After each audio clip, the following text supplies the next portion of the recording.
কথাই আছে না, যে সয় সে রয়। ফ্যাক্ট ওটা নয়, ফ্যাক্ট হচ্ছে যে সয় তার তত ক্ষয় হয়। কারণ তুমি যত সহ্য করবে, তোমাকে মানুষ তত বেশি দাবাবে। তুমি যখনই চুপ করে থাকবে, কোনো কথার উত্তর দেবে না, ওই ঘটনাটা বারবার তোমার সাথে ঘটবে। তাই আমি আর সইব, কারণ আমি এটা বুঝে গেছি, যত সইব তত বেশি মানুষ আমাকে প্রেসারাইজ করবে, তত বেশি মানুষ আমার উপর চাপ বাড়াবে। তাই জন্য সহ্য করা নয়, মুখের উপর জবাব দিতে শিখতে হবে। তুমি যত সহ্য করবে, মানুষ তত তোমাকে দুর্বল ভাববে। আর দুর্বল জায়গায় মানুষ আঘাত করতে বেশি পছন্দ করে, তাই না? কারণ শক্ত জিনিসের উপর মানুষ আঘাত করবে না, কারণ জানে সেই আঘাতটা নিজের উপরও ফিরে আসতে পারে। অন্যায়টাকে প্রশ্রয় নয়, অন্যায়ের প্রতিবাদ করতে শেখো। হ্যাঁ, চুপ করে থাকলে হয়তো অনেকের কাছে তুমি ভালো সাজতে পারবে। অনেকে হয়তো বলবে মেয়েটা কত ভালো, চুপ থাকে, উত্তর দেয় না।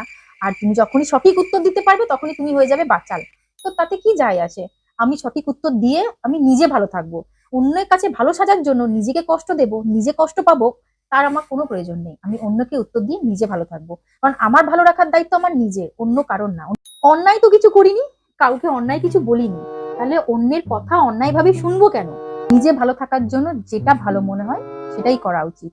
হ্যাঁ, অবশ্যই তার পেছনে যেন খারাপ উদ্দেশ্য না থাকে, অবশ্যই যেন কাউকে আঘাত করার মতো কোনো কাজ না থাকে, কোনো কথা না থাকে। কিন্তু অন্যায়ভাবে কারো কথা শুনবো না। কেউ যদি আমাকে আঘাত করার জন্য কোনো কথা বলে থাকে বা কোনো কাজ করে থাকে, তার পাল্টা জবাব অবশ্যই দেবো। কারণ আমারও লাইফ আমার নিজের, আমার ভালো থাকার দায়িত্ব আমার নিজের।